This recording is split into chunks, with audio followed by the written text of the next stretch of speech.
మొగరాల ఉన్నత పాఠశాలలో కెరీర్ గైడెన్స్పై అవగాహన. మొగరాల ఉన్నత పాఠశాలలో కెరీర్ కౌన్సిలర్ వనపర్తి వెంకట సిద్ధులు విద్యార్థులకు కెరీర్ గైడెన్స్పై అవగాహన కల్పించినట్లు పాఠశాల ప్రధానోపాధ్యాయురాలు సుమలత తెలిపారు. ఈ కార్యక్రమంలో ఉపాధ్యాయులు ఆదికేశవులు, సుల్తాన్, నీరజ, విమలా విక్టోరియా, బాబు, ప్రబోధిని. లోన్ కావాల్సిన అవసరం లేదు, ఎవరి యొక్క ప్రమేయమే ఉండదు, నీ ఆలోచన అనేది ఇంపార్టెంట్. కాబట్టి నీకు తెలియనప్పుడు, ఎందుకంటే నువ్వు 10th క్లాస్ అయిన తర్వాత మీకు మైండ్ మెచ్యూర్ అవుతుంది, మీరు కూడా స్వతహాగా ఆలోచించవచ్చు. ఆలోచించిన పక్షంలో ఏం చేయాలా, నీకైతే ఎవరైతే విద్యాబుద్ధులు పాఠశాలను నేర్పించారో ఏ సబ్జెక్ట్ టీచర్నైనా కూడా అడిగి ఆ సబ్జెక్ట్ టీచర్ ద్వారా మీరు ఆ సలహాలు తీసుకోవచ్చు. దాన్నే గైడెన్స్ అంటారు. అంటే కోర్సులు ఎంపిక, ఆ కోర్సులు నేను చదివితే నాకు ఎలాంటి వృత్తి వస్తుంది అనే దానికి గైడెన్స్ సలహా పాఠశాల స్థాయిలో మీరు తీసుకోవచ్చు. ఎందుకంటే మీకు ఇమీడియట్గా అందుబాటులో ఉండేది మేమే. అర్థమైందా?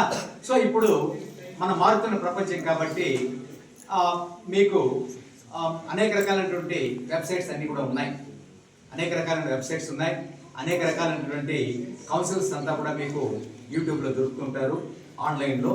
వాళ్ళు చూసిన సలహాలు కూడా మీరు ఒక్కసారి యూట్యూబ్ను ఆన్ చేసుకొని కూడా మీరు డిజిటల్ మీడియా ద్వారా విని అవగాహన చేసుకుని మీకు నచ్చిన కోర్సును ఎంపిక చేసుకోవచ్చు. మనకు ఇక్కడ ఆ కెరీర్ చార్ట్ అనేది కూడా మనకి ఇక్కడ ఉంది. కెరీర్ చార్ట్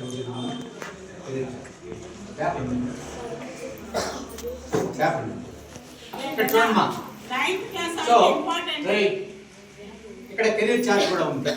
ఈ కెరీర్ చార్ట్ అంటే ఏమి, ఇక్కడ మీరు 10వ తరగతి పూర్తి చేసిన తర్వాత ఏ కోర్సులు ఎంపిక చేసుకోవచ్చు. మనం ఎంతసేపు ఎంపీసీ, బైపీసీ, ఎంపీసీ, బైపీసీ అని డ్యాన్స్ చేస్తుంటాం. అది కాదు, ఎంపీసీ, బైపీసీ కాదు, ఎన్నో ఉన్నాయి. ఆ కోర్సులంతా కూడా మీరు ఇక్కడ చార్ట్, ఈ చార్ట్లో వివిధ రకాల కోర్సులంతా కూడా ఇచ్చారు. 10th అయిన తర్వాత మనం అగ్రికల్చర్ వైపు అయితేనేమి, వెటర్నరీ వైపు అయితేనేమి, తర్వాత టూరిజం వైపు అయితేనేమి, తర్వాత వచ్చి మనకు ఇది సోషల్ మీడియా వైపు అయితేనేమి, జర్నలిజం వైపు అయితేనేమి, తర్వాత వచ్చి మీకు పారామెడికల్ కోర్సెస్ ఇక్కడ బిఎస్సీ నర్సింగ్ అంట, నర్సింగ్ చేయడం, ఇవన్నీ కూడా ఉన్నాయి కదా. సో ఇట్లా అనేక రకాలైనటువంటి వృత్తులు ఉన్న అనేక రకాలైనటువంటి కోర్సులు మీరు ఇక్కడ ఎంపిక చేసుకోవడానికి అవకాశం ఉంటుంది. మనము డాక్టర్, ఇంజనీరు, లాయర్ అనుకోకుండా ఎన్నో రకాలైన కోర్సులను మీరు అద్భుతంగా మీ యొక్క ఆసక్తులకు, అభిరుచులకు తగ్గట్టు మీరు కోర్సులను ఎంపిక చేసుకున్నట్లయితే మీరు చాలా సక్సెస్ఫుల్ అవుతారు. కాబట్టి ఈ విషయాన్నంతా కూడా మీరు గుర్తుపెట్టుకొని మనము ఒక మోస పద్ధతిలో వెళ్ళకూడదు. ఒకప్పుడైతే మాకంటే అవకాశాలు లేవు. అప్పుడు మోస పద్ధతి అంటే మేము ఒకరు టీచర్ ట్రైనింగ్ చేస్తాడు విలేజ్లో, వాళ్ళకంటే మేము వెళ్ళి టీచర్ ట్రైనింగ్, ఇంకొకరు బీడీ చేస్తున్నా బీడీ చేశారు, లేదంటే ఇంకొకరు ఏదైనా డిగ్రీ చదువుతున్నా డిగ్రీ చదివి, ఆ విధంగా ఇప్పుడు నేను ఇంటర్మీడియట్ అయిన తర్వాత నాకు మెరిట్లోనే డైరెక్ట్ సీట్ వచ్చింది. అప్పుడు టీటీసీ అంటారు, టీచర్ ట్రైనింగ్ కోర్సు వచ్చింది. కానీ నేను వెళ్ళాలా, ఎందుకంటే మా ఊర్లోనే ఒక అతను మంచి టాలెంటెడ్ ఇంటెలిజెంట్ అనమాట. ఆయన 100 అవుట్ ఆఫ్ ఏ సబ్జెక్ట్ తీసుకున్నా అలాంటి టాలెంటెడ్ స్టూడెంట్. అతను ఏం చెప్పాడు, నేను తిరుపతిలో చదువుతున్నాను, డిగ్రీ కూడా వచ్చేయాలి, నేను డిగ్రీ అయిపోయినా తిరుపతి. అట్లా ఉంటుంది అనమాట. అంటే నా స్వనిర్ణయం తీసుకోవాలని స్వీయ అవగాహన లేదు. కాబట్టి ఇప్పుడు కొంతమంది పేరెంట్స్ బాగా చదువుకొని ఉంటారు, మీలో కూడా మీ అమ్మ నాన్న చదువుకుంటారు, వాళ్ళకి ఒక ఐడియా ఉంటుంది, వాళ్ళు గైడెన్స్ చేయగలగచ్చు. అదేవిధంగా కొంతమంది తల్లిదండ్రులు ఇల్లిటరేట్స్గా ఉంటారు, వాళ్ళు తెలియదు, వాళ్ళకు ఏం మేడం, హెచ్ఎం మేడం గారిని వచ్చి అడుగుతారు, ఏం మేడం మా అమ్మాయి స్కూల్ ఫస్ట్ వచ్చింది, టాపర్గా వచ్చింది, ఏ కోర్స్ చదివితే బాగుంటుంది చెప్పండి, మీరు చెప్తే దాని ప్రకారం మేము చేర్పిస్తాము వచ్చి అడుగుతారు సలహా. అప్పుడు మేడం గారు కూడా ఆ విద్యార్థి యొక్క స్థాయిని బట్టి, అభిరుచులను బట్టి, ఆసక్తులను బట్టి ఒక కోర్సును ఈ కోర్సు ఎంపిక చేసుకుంటే బాగుంటుంది అని చెప్తాం. ఈ కోర్సులో చేర్చండి అని మేము బలవంతం చేయకూడదు. అప్పుడు మళ్ళీ నిన్ను అడుగుతారన్నమాట. టీచర్ కూడా మిమ్మల్ని అడిగి మిమ్మల్ని ఆ కోర్సు నీకు ఇష్టమేనమ్మా అని అడిగి తద్వారా నిన్ను కొంచెం కౌన్సిలింగ్ చేసి, గైడెన్స్ చేసి, నిన్ను మోటివేట్ చేసి ఆ కోర్సులు చేయడానికి, చేర్పించడానికి అవకాశం ఉంటుంది. కాబట్టి ఇలాంటివన్నీ కూడా మీరు గుర్తుపెట్టుకోవాలి. గుర్తుపెట్టుకొని ముఖ్యంగా ఆ కెరీర్ గైడెన్స్ అంటే ఏంటి, ఈ కెరీర్ గైడెన్స్ ముఖ్యంగా నీ ఆసక్తుల మీద, నీ అభిరుచుల మీద, నీ స్వీయ అవగాహన మీద, నీ యొక్క నైపుణ్యాల అభివృద్ధి మీద వీటిపైన ఆధారపడి ఉంటుంది. అర్థమైందా? నీ యొక్క స్కిల్స్, క్రియేటివిటీ వాటిపైన ఆధారపడి ఉంటుంది. ఇప్పుడు ఏదైనా ఉన్నతమైన ఉద్యోగం తీసుకోవాలంటే ఇంజనీరింగ్ అందరూ చదువుతున్నారు. ఇంజనీరింగ్ చదివే అందరికీ కూడా స్కిల్స్ ఉన్నాయా, నైపుణ్యాలు ఉన్నాయంటే చాలా మందికి లేక, పాపం జాబ్ రాక, వృత్తి లేక ఇబ్బంది పడేవారు చాలా మంది బిడ్డలు ఉన్నారు. సో అలా కాకుండా మనం ఒక కోర్స్ చేస్తున్నామంటే దాంట్లో నైపుణ్యాలు సాధించాలా, స్కిల్స్ డెవలప్ చేసుకోవాలా. అప్పుడే ఆ స్కిల్స్ పైన నీకు పట్టు వచ్చినప్పుడే నిన్ను ఉన్నతంగా నువ్వు ఒక జాబ్లో చేరినప్పుడు నువ్వు బాగా సక్సెస్ఫుల్ అవుతావు. ఉద్యోగంలో చేరి 2 రోజులు ఆ ఉద్యోగంలో తీసేశారంటే ఏం చేయగలుగుతాము? ఇంకొకటి బిజినెస్ సంబంధించి ఎన్నో రకాల బిజినెస్ మేనేజ్మెంట్ కోర్సులు ఎన్నో ఉన్నాయి. వాటిలో కూడా నైపుణ్యం సాధించవచ్చు. ఫార్మసీలో కూడా ఇప్పుడు లెక్కలేని కోర్సులు ఉన్నాయి. ఈ ప్రపంచం అంతా మీకు జస్ట్ లైక్ ప్రపంచం అంతా కూడా మీకు డోర్స్ అంతా ఓపెన్ చేసింది డోర్స్ అంతా కూడా. మీరు ఎప్పుడైనా ఏ ఉద్యోగం కోసమైనా మీరు అర్హులే. బాగా చదువుకోవాలి. డిగ్రీ వరకు చదువుకుంటే ఎన్నో అవకాశాలు, 10th వరకు చదువుకుంటే లిమిటెడ్ అవకాశాలు, ఇంటర్మీడియట్ వరకు చదువుకుంటే ఇంకొద్దిగా అవకాశాలు, డిగ్రీ చదివితే చాలా అవకాశాలు. ఐఏఎస్, ఐపీఎస్ కూడా డిగ్రీ చాలు. ఎనీ డిగ్రీ, బిఏ చదవచ్చు, బీకామ్ చదవచ్చు, బీఎస్సీ చదవచ్చు, లేదంటే ఎంబీబీఎస్ చదివిన వాళ్ళు కూడా చాలామంది వచ్చేస్తున్నారు, బీటెక్ చదివిన వాళ్ళు వస్తున్నారు. కాబట్టి నీకు అర్హత ఉంటుంది. అంటే ఒక వృత్తిని కోర్స్ చదివేటప్పుడు ఆ కోర్స్ పూర్తయిన తర్వాత దాంట్లో నువ్వు స్కిల్స్ సాధించిన తర్వాత నేను ఏ వృత్తికి నేను అర్హుల్ని, ఎలిజిబిలిటీ ఏంటి అనేది నువ్వు కనుక్కోవచ్చు అన్నమాట.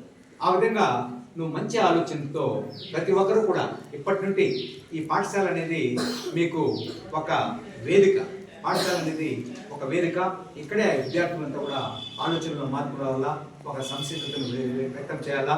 మీ యొక్క ఆలోచనలు పదును పెట్టి మీరు ఏ కోర్సులను ఎంపిక చేసుకోవాలి, ఏ కోర్సులు చదివితే మనకు ఎలాంటి వృత్తి, కెరీర్ అనేది వస్తుందనేది వాటి గురించి మంచి అవగాహన కలిగి ఉండాలనే ఉద్దేశంతో ఈరోజు ఈ కార్యక్రమాన్ని ఇక్కడ మీ అందరు కూడా తెలియజేయడం జరుగుతూ ఉంది.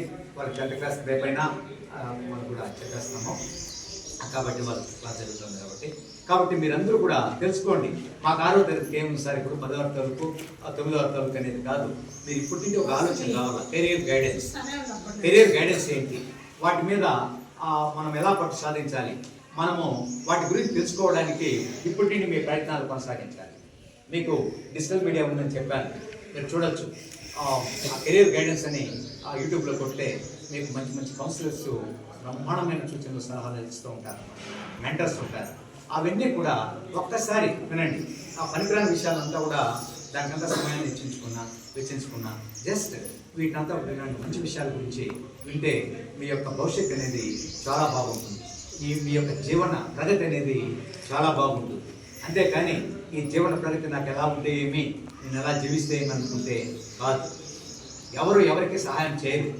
మీకు కొంత వయసు వరకే మీ తల్లిదండ్రులు కూడా మిమ్మల్ని చూస్తారు, ఒక 17, 18, 20 సంవత్సరాల వరకు. తర్వాత ఏం చేస్తారు? నీ బ్రతుకు నువ్వు బ్రతుకు అంటారు. అర్థమైందా? కాబట్టి ఆ చిన్న వయసులోనే జీవితాన్ని పాటు చేసుకోకుండా మీరు విషయాల గురించి అంతా కూడా అవగాహన చేసుకొని మీకు నచ్చిన కోర్సును ఎంపిక చేసుకోవచ్చు. కొంతమంది చదువు తక్కువగా ఉంటుంది, ఆ విద్యార్థులు ఏం చేయొచ్చు? ఐటీఐ చదవచ్చు, టెక్నికల్ కోర్స్. దాంట్లో మంచి ప్రావీణ్యం సాధించి ఎలక్ట్రీషియన్ గాను, తర్వాత మెకానిక్ గాను ఏదో ఒక కోర్సులో వాళ్ళు అక్కడ సెటిల్ అయ్యేదానికి అవకాశం ఉంటుంది.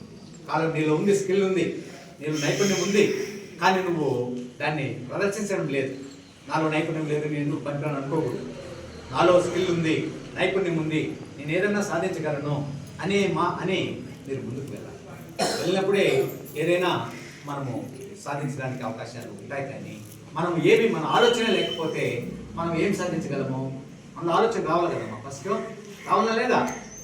వీళ్ళ ఆలోచన రావాలి కదా. నేను డాక్టర్ కావాలంటే ఇప్పుడు నీ గోల్ ఏమి? మీ యొక్క లక్ష్యాలను ఏర్పరచుకోవాలి. ఇప్పుడే నీ లక్ష్యం ఏమి? నా లక్ష్యం ఏమి? నేను భవిష్యత్తులో ఒక డాక్టర్ కావాలి, మంచి డాక్టర్ కావాలనుకున్నప్పుడు దాని గురించి ప్రణాళికలంతా ఇప్పుడే కెరీర్ గైడెన్స్ ద్వారా నువ్వు దానికి ప్రణాళిక తీసుకోవాలి. నేను మంచి ఇంజనీర్ కావాలి, కంప్యూటర్ సైన్స్ ఇంజనీర్ కావాలి, లేదంటే ఏరోనాటికల్ ఇంజనీర్ కావాలి, అనుకుంటే దాని తప్ప కెరీర్లో ఆ కెరీర్ను కోర్సులు ఎంపిక చేసుకొని ఆ కెరీర్ గైడెన్స్ గురించి నీకు అవగాహన ఉండాలి. అంతేగాని ఆ రోజు 10th అయిపోయినాక ఇంటర్మీడియట్ అయిన తర్వాత ఎంసెట్ రాసిన తర్వాత నీట్ రాసిన తర్వాత మళ్ళీ ఆలోచించుకుంటే ఇవేం చేయలేదు. ముందు నుండే ప్రణాళిక వేసుకోవాలి. వేసుకున్నప్పుడే మీరు ఉన్నతంగా మీ ఆ గోల్ను మీరు అనుకున్న లక్ష్యాన్ని ఛేదించగలరు, సాధించగలరు. అర్థమవుతుందా? కాబట్టి ఇప్పుడే మనసులో ఒక నిర్ణయానికి రావాలని, లక్ష్యాన్ని ఏర్పరచుకోవాలి. నేను లేదు మంచి టీచర్ కావాలనుకున్నాం అనుకో, నేను మా ఉపాధ్యాయుల మాదిరిగా మా మేడమ్స్ మాదిరిగా మంచి టీచర్ కావాలనుకున్నాం అనుకో, దానికి ప్రణాళిక. అర్థమైందా? మీరు మీ నైపుణ్యాలను బట్టి, మీ అభిరుచులను బట్టి, ఆసక్తులను బట్టి ఏ పని చేసినా తప్పు లేదు, ఏ పని చేసినా తప్పు లేదు. కాబట్టి గుర్తుపెట్టుకొని మీరందరూ కూడా విద్యార్థులు మంచిగా మంచి ఆలోచనతో ఇప్పుడే you have to build your dreams. ఆ డ్రీమ్స్ని బిల్డ్ చేసుకోవాలి మైండ్లో. అప్పుడే సక్సెస్ఫుల్గా ఉండడానికి అవకాశం ఉంది. అర్థమవుతుందా? కెరీర్ గైడెన్స్ అంటేనే వృత్తిపరమైనటువంటి కోర్సుల ఎంపిక మరియు ఉపాధి అవకాశాల కోసము ఏమేమి మనకు అవకాశాలు ఉన్నాయో చెప్పేదే కెరీర్ గైడెన్స్. సూచనల సలహాలు అందజేయబడతాయి.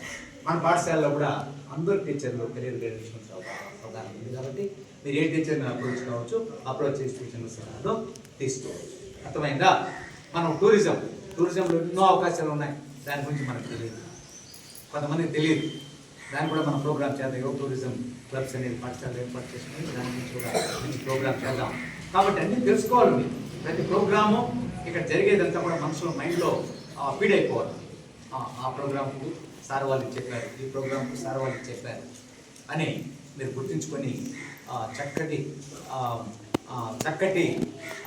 అవకాశాలను అందిపుచ్చుకొని మీరు మంచి ఉన్నత ఆశయాలతో ఉన్నతమైనటువంటి ఉపాధిని పొంది, వృత్తిని పొంది జీవితంలో మంచి జీవన ప్రగతిని సాధిస్తారని కోరుకుంటూ విరమిస్తున్నాను. Thank you. వనడా.